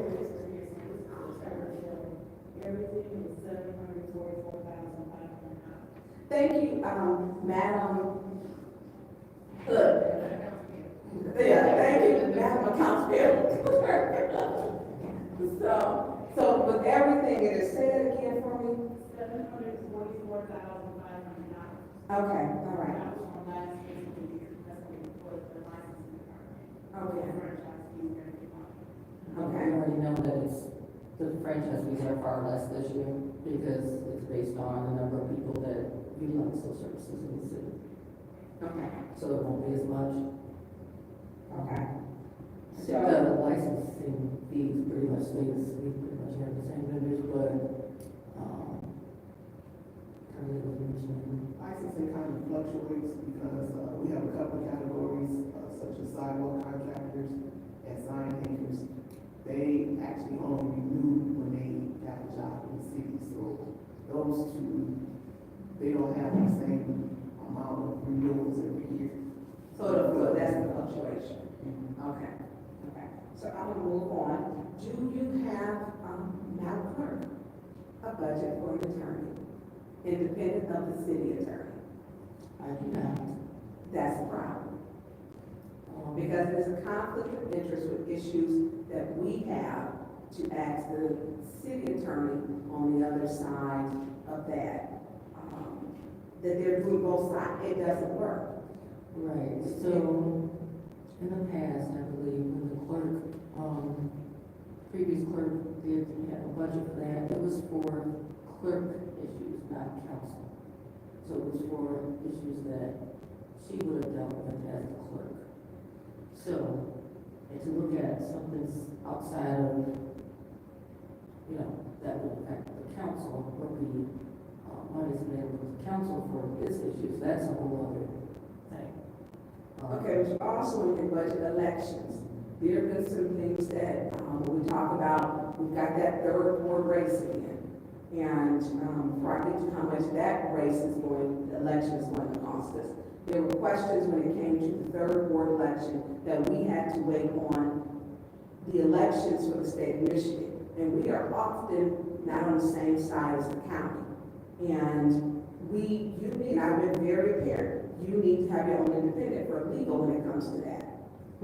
That is something that is important because there are different legal opinions, and then for the clerk's office to wait or to hesitate, and then it was a conflict. So I think your budget, I've always stated, you need to have an independent so that you can get information that's not from the city attorney, because it's a conflict, because they're giving you advice on both sides. That's true. A lot of times too, it has to do with who is going to, who's going to go to court on that opinion. So I think, you know, how much money is enough? If I get out this outside attorney, it's going to be a lot more. Well, I think if you contract with someone, they'll give you a rate. I think it's something to get started, because you know, you can always come back and you can amend the budget. But I think you need to have your own attorney, independent of the city of Flint attorney, because you are an independent part of the city. You're independent from the administration. Therefore, you should not be using, in my opinion, the same attorneys that the mayor is using. That's a conflict for me. No, I agree. In certain instances, it's definitely been a concern. So, Yeah. So I won't stay on that because, let me get down to, marijuana. How much did we get in marijuana? that's It's not. approximately 600,000 a year. We got 600,000, that was, okay, their department comes under, That's the That's under the mayor's that's budget. the mayor, oh, that, marijuana is in the mayor's budget? Yes. Yes. Okay. How much do we get in marijuana licensing? Is that underneath it? That's under yours. The licensing too? No, that's a business community services. That's. Okay. That's nice. I don't like that. All entities. We didn't agree to that. The community Who approved that? It was that way when I decided that. Did they prior do that? And the prior, that marijuana would be in the mayor's budget? Who approved that? Well, I don't know about the mayor's budget, but it's never been a clerk entity for those. Well, as he's getting, I mean, because they get those fees, I think it's a zoning concern, like, If I may, the place where it seemed like one most would be the business and community services, because there's a lot of zoning issues that relate to that. You need to have someone that has a real understanding of how the zoning laws work. okay, all right. I'm agreeing with that, I'm not agreeing with Blight being underneath the mayor's budget either. And it was not that way prior to 2020. Blight was not in underneath the mayor's budget. Not in agreement with that either. Okay, so how many deputies do you have or going to have in your department? I'm glad that you have madam deputies, because you have a big department, technically. so, again, you know, I hired a deputy before that, you know, the expectation would be to do both. And I think it was a bit much for one person, and just to emphasize just what's needed more, so we have a deputy clerk of elections, and we'll get another deputy clerk, would be a legislative administrator, and that person would be more responsible for, you know, working on ballot questions, villages, codification, the minutes. Is that position open now? No, it's still something that I'm Working on. to kind of see where it fits, and a lot of it changes, it fluctuates all the time. I think I'm ready to go with it, I think I'm adding more to it. And so just, yeah, so ultimately it would be that, and then I think, it just would work best for what I'm trying to. And so you're working on the job description of what that person is, what you want them to do? Correct. Okay, so I'm going to our elections. Elections is important. What are we doing to make sure people have confidence in our election process? Because I want to say a couple of our elections, we had some issues with, I know, Ms. Carly, you new to this position, and I like what you're doing and implementing, because you've seen everything before. To make residents feel that they're more, that our elections are secure. Because the one election, we had some of the ballots, which were, the boxes were tampered with. There were people on video saying that, they were told just to put a name down that didn't exist. How are we making sure our elections are secure, that people can have confidence in our elections division? So again, we have been working on, like right now, Kurt and I still like under wraps, I'm gonna say under wraps, but we have, like, we've been revamping all of our training materials, all of our, worker materials, just operating procedures, having more, expectations for the workers, for the staff. Although I haven't really really started on it, but just trying to work on establishing a closer relationship with the county clerk, with the clerks in Genesee County, building those networks and structures, again, with clerks in the state. And then, so what, we go to these conferences, like I said, it's not always about just a lot of us brought up.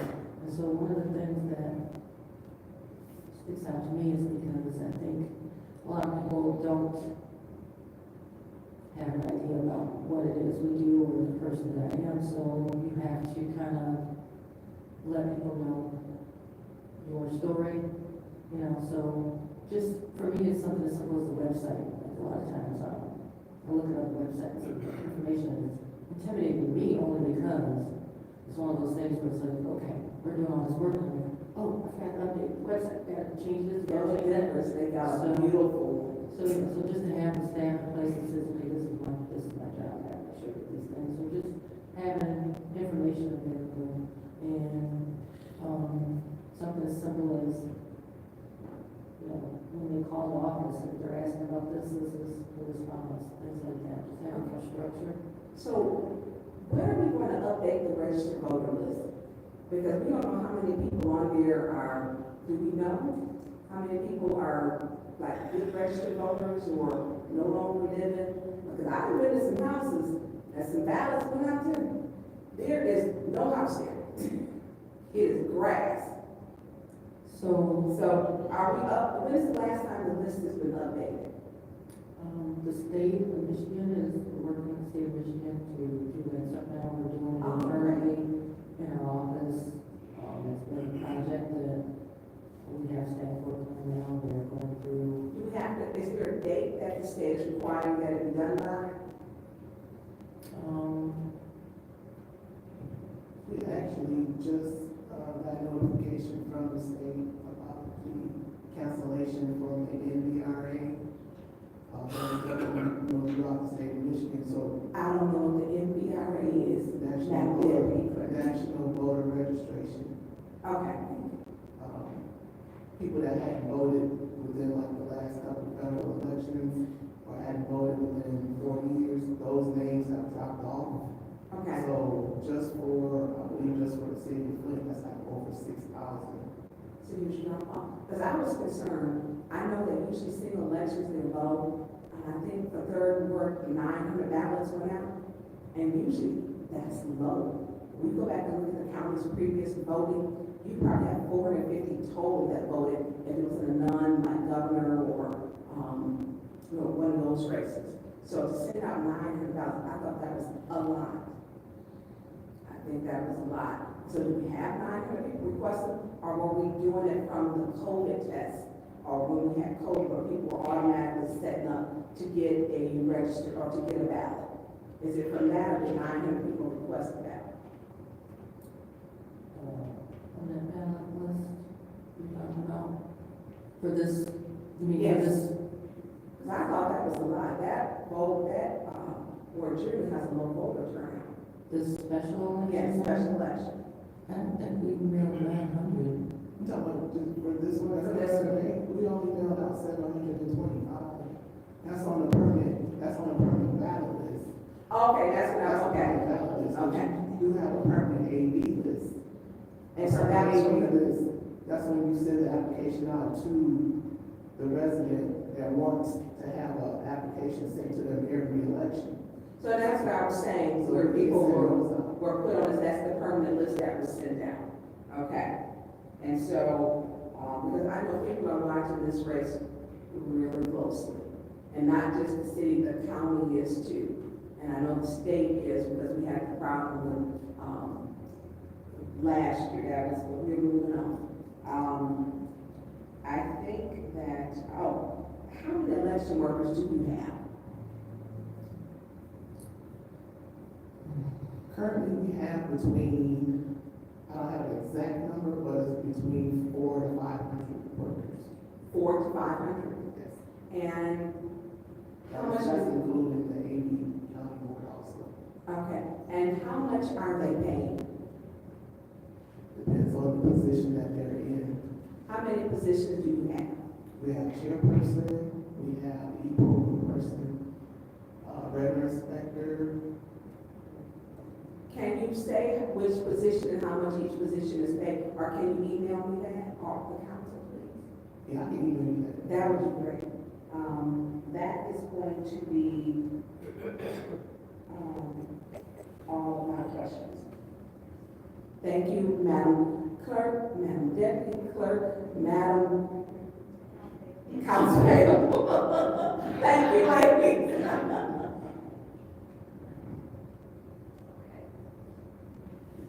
All right, I guess it's my turn. So a lot of my questions were already answered. I'm gonna go to the city council on the wages line. All right, I can see that the salary employee exempt are all us, all 9 of us. Am I correct? Although it looks like it was combined with the wage line for next year. Yeah, for fund reducing our. Yeah, we talked about that before. How many companies do we have the idea yet? Sometimes think it's a losing battle. We're really to reduce the number. Thousands and We thousands. do have thousands. Okay, I was just wondering about that, because so under wages, that is, Sheila and Jennifer and Jasmine and, Christelle, right? Including us, okay, all right, and they have the overtime, obviously, we don't get that. All right, and we're upping our, education training conferences, which is good, because then it gives us each a little bit more money to be able to do more training. And I know that there are several conferences that I'd like to attend, so that I can, become a better, especially at municipal finance. That's what I'm looking for.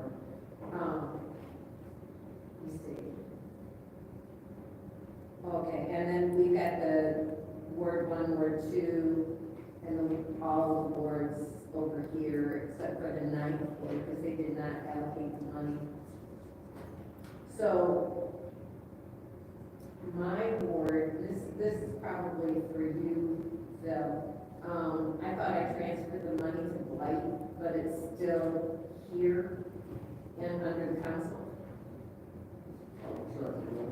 That's what I see, at the bottom of the city council page. I might have to pull that back and put it in a different category, because, especially for this cleanup we're planning, So that, executive, so that takes care of the council. Now, I'm gonna go back to what we talked about with the credit card processing. And this is again, going back to Phil too, because it's joint.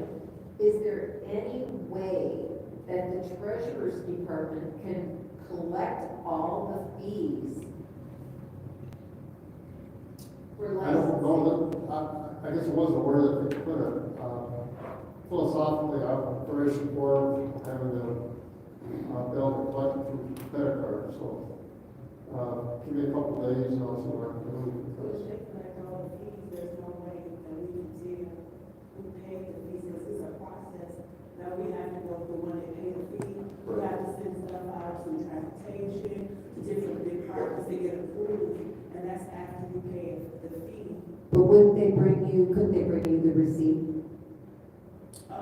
and show, hey, I paid this, and they need to make a copy of it? The receipt has, like, when they give us a receipt, they don't give us the name of the company, they just give us the amount that was received. And I think that that's something that we need to look at to be able to enable credit cards, because so many people Yeah, use there debit are a lot of cards. steps for this, and, I'm supportive of the concept. Yeah, let's see if we can, help our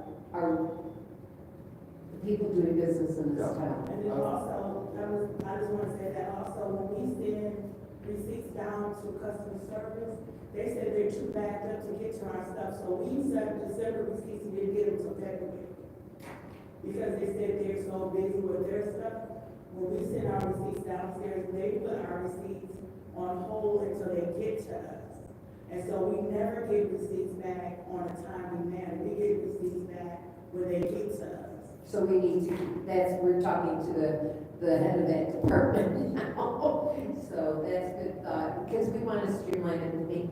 And I do like the one stop for all, which the business services wants to do. So having additional steps and not being able to take credit cards, even if we can accept credit card processing, that would be great. So that's something to look into. I'm gonna give that to you. I'll call them today and tomorrow, so, time to get together and talk about it. Davina's looking at me like, thanks a lot, Judy.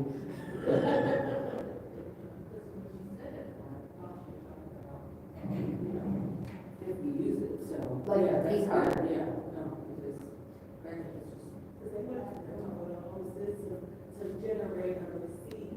Because that's what we do, we generate a receipt, we give the receipt to the customer, and then we send it downstairs. And part, they send us our copy back to let us know they did it. So if everybody comes down there, they would have to have a whole system to generate a receipt to give to the customer and to give to us, that's separate from there. Okay, so I'm just trying to think of the workflow here. We can do that offline, because this is Judy, the accountant, thinking of the workflow. There needs to be some thought going into this, but Might I I think suggest, in coming up with a workflow, you ask the people that will do the work? Well, no, that's what I was asking. Yeah. That's not, She just kind of explained that some more stuff is going to be added, so well, I don't want to. I'm not gonna get involved in Her twice, I trying don't to talk.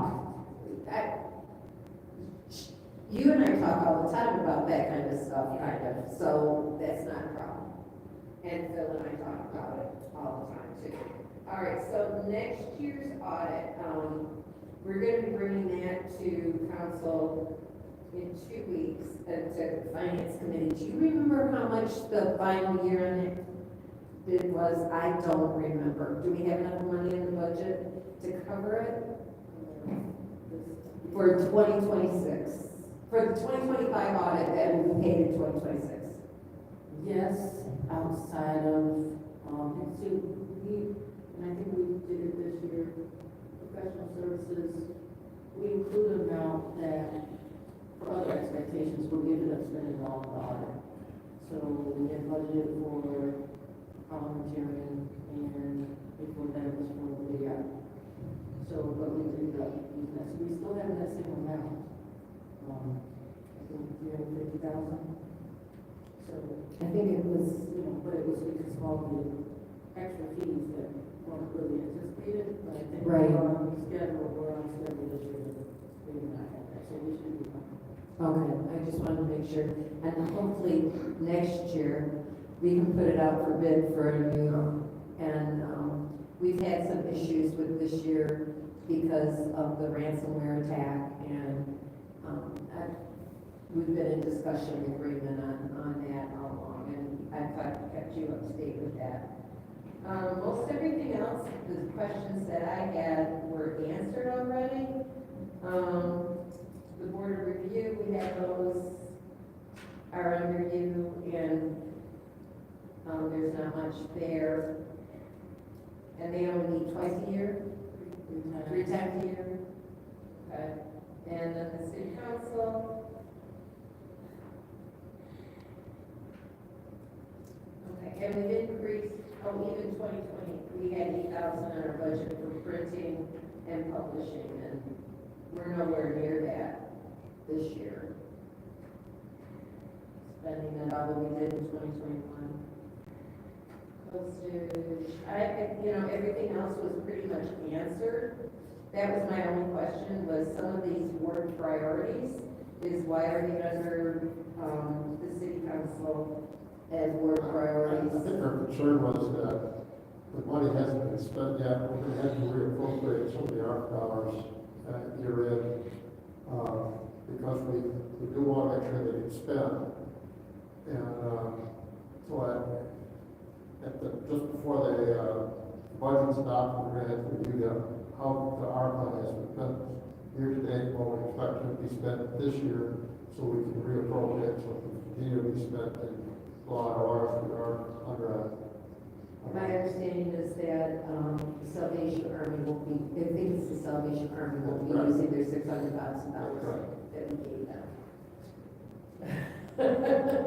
Yeah, they denied that, and then the Reboot Flint, Pontiac Flint, Reboot Flint did not use their money. So, they were going to do vacant lot. We're in frequent contact with all our sub-recipients right now, trying to make sure that everybody spends the money, because if the person that group that we contracted with now can't do it, we need to find somebody else that can before and get it done before the deadline. Right. Okay, do you have any other questions? For sure. Go ahead, Father. That is actually a conversation that I need to have with you offline, because we just need to talk about that. I can talk to you offline. I have a question about Channel 17 broadcasting. How does that process work? That has nothing to do with any function that we have. That was something that our previous videographer, Paul Herring in Spectacle, that's his thing. Do we do anything with Channel 17? So for instance, it's Comcast station. I know that there are some monies that are supposed to be divvied out because of that. So do we do anything with Channel 17? Do we receive any kind of funding? Are there any uses we're supposed to be doing with Channel 17? No, not at this time. No, we don't have a working relationship with him, no. Okay. All right. Is there an interest in us working to get our council meetings rebroadcast on Channel 17? Because it's literally a free medium that residents pay for to have, and so we don't necessarily utilize it. Right, I think it was one of those things where it comes up, I'm focused on it. Unfortunately, most of my connection was through him, it was hard to even try to find how to do it or people to connect with. So it's definitely something we could look at, but for him, I think he had some kind of He had the connection contract. with them, and, yeah, so. Okay. All right, so I have a question. When we talk about the city council budget, who helps come up with the city council budget? Like, who are we talking to on the council? What are we doing? Who decides, okay, we're gonna put X amount in training, we're gonna do that? Like, is the council ever consulted at any point in time? I'm asking because I've never been consulted. So I'm just wondering who, does our budget? That would be me, Mhm. and it's like now, if there's concerns in this hearing. Thank you. But it's like one of these, our budgets are pretty static, you know, that we have this much, because there really isn't outside of wages, you know. We don't have audit. a room. Yeah, you don't really have many things that you're. That makes sense. But So- everything is usually. I'm sorry, I didn't cut you off. So with the printing and everything, right? How much does our budget reflect our commitment to public engagement and responding to concerns? So, because I know in the past, I've asked for certain things, I know it's just probably never been requested. And so how do you go about deciding, okay, you have postage for this, or, you know, is there a set amount in the budget for each council person to do, or is it just first come, first served? Like, how do we? So I think it's probably, that's one of those things where, it would be helpful to speak to, someone like the MML or something like that, because I think what the issue was in the past, it's difficult to try to figure out to at what point, because before the council would do group mailings, it would be a mailing that the body would put out, either, you know, they I got have a committee or something. Yeah. No, you don't even have to continue, I understand. Okay. Yeah, thank you. So it's just a matter of, we need to decide that there is a piece of literature we can all agree on that needs to go out for residents. That makes sense, thank you. Another question about, record keeping, and I know that we are so far behind on so many things, but when it comes to looking for ordinances, because even sometimes when we're talking to different city departments, they're not aware that certain things are an ordinance either. And so, is there a process, are we looking to, how can we make sure you're supported in getting the ordinances up to date so that everybody's on the same page? We can go and look and we know that this is or isn't a part of an ordinance, this should or should not be enforced. So the codification is in process right now.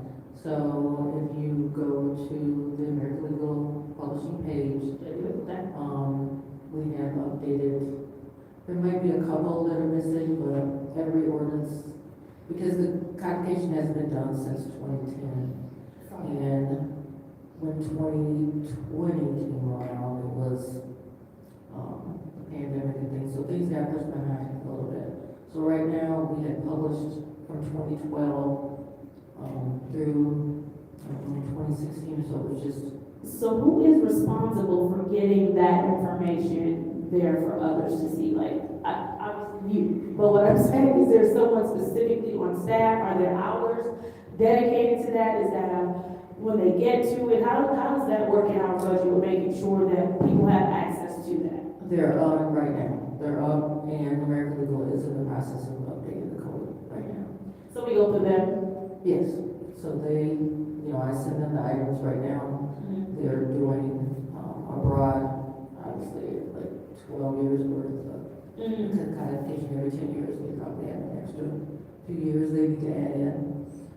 So that is being updated now. And then it'll be a quarterly update. So every 3 months, when the council adopts the ordinance, we just give it to them. So is that something that you yourself do, or is there a dedicated staff person? That's going to be the deputy clerk administrator, that will be that deputy's responsibility. Okay. So right now, yeah, it's just me. All right, thank you.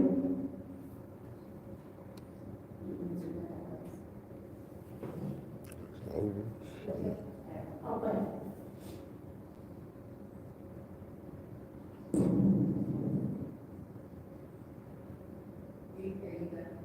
Oh, okay, so, I know that we're still using Word for our agendas, right?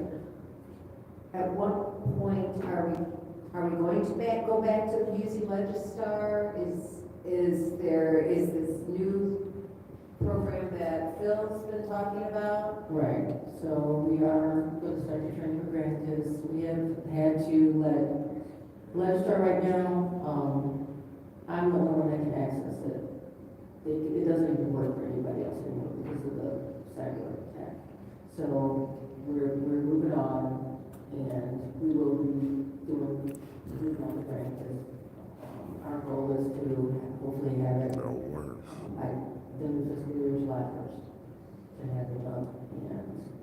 utilize that for your meetings. Ideally, that's another thing too, it's kind of scary to think about, sort of, but they even have an option for, you know, when you have monitors at all your seats, where you vote yourself, press the vote, the minutes are done automatically, it's all electronic. You know, I'm very, protective of the equipment. Yeah, so just having it in this room, it makes me nervous to think we spend a lot of money on that, but I think it's something that we keep looking into, ultimately, where everything is in front of you, your agendas is just all electronic. You're not even coming in with paper anymore, that's the ultimate goal. But yes, we will, the staff is gonna start the training, and also, you know, it's been, I also would be training just because, Well, you gotta know how to use it. yeah, so, but yeah, we're not going back to registrar because we can't even get it to work for anybody else. Okay. Talking about printing, and how many council members do you know do not have laptops, like city-issued laptops? I think two. And is that their choice? Because I know that Dennis uses his phone. Okay, because, yes, well, I don't know if he uses the city phone or if he uses the personal cell. Because, yeah, we know about the issue with the phone. Because that's a lot of money to be printing the agendas. And as you know, the only part I want is just the list of resolutions and the agenda so that I can make notes so I can transfer it over into my digital, which I keep all of those on my laptop. So I think that's something that we need to push to save some money. Madam Chair. Go ahead. Real quick, we'll push back on that. For our colleagues that are not here, not everybody will use a digital means to look at that. And some people want it in their hands in real time so that they can check off and make notes on it. Well, like I said, I use the agenda part, but not the backup. Mm-hmm. I have the backup on my laptop.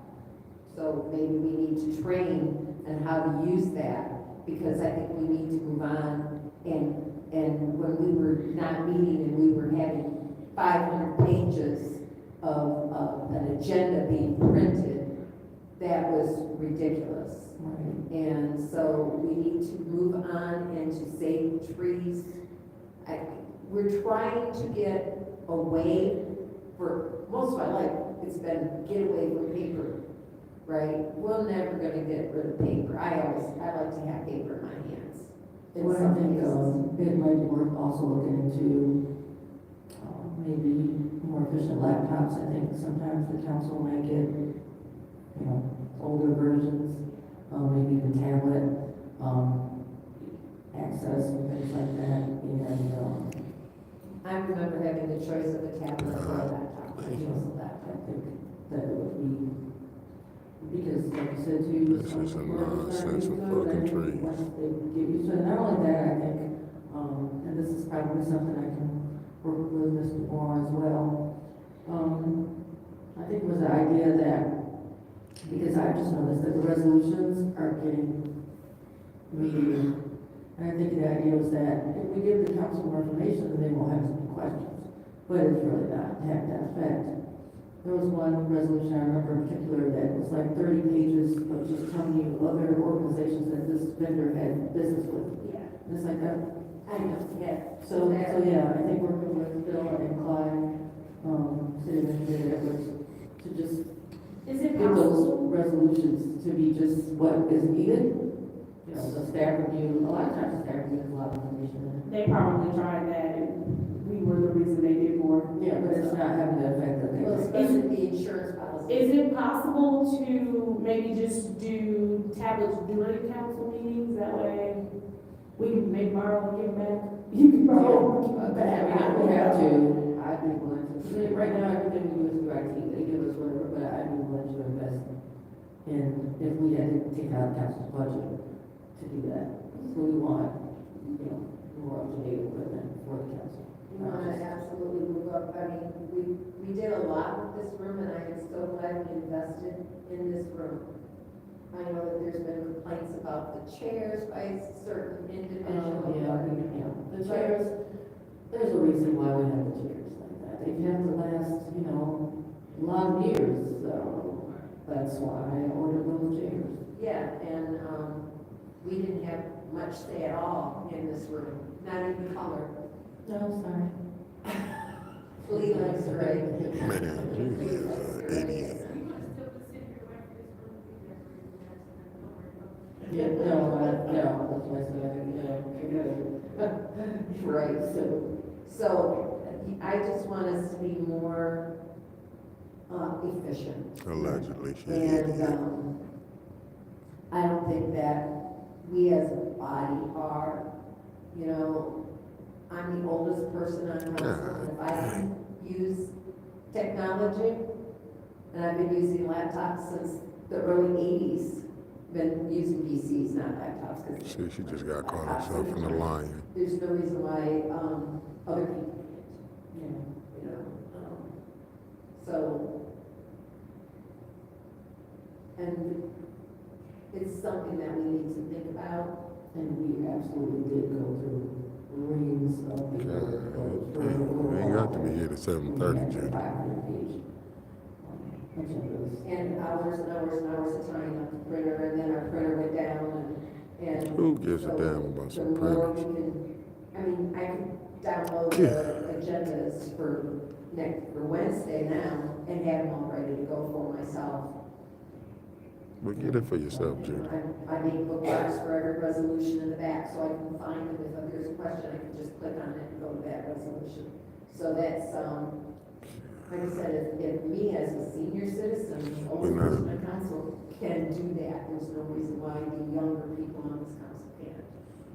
Even if it Unbelievable. means a little bit of training, bringing somebody in and saying, okay, this is what you can do, then that's what we need to do. We've got. Unbelievable. This with this 10 minutes. Okay, I'm done. You done? Okay. Thank you very much. Thank God. This hearing is closed. Family, I'll see y'all in the morning on the bump. This is crazy budget here.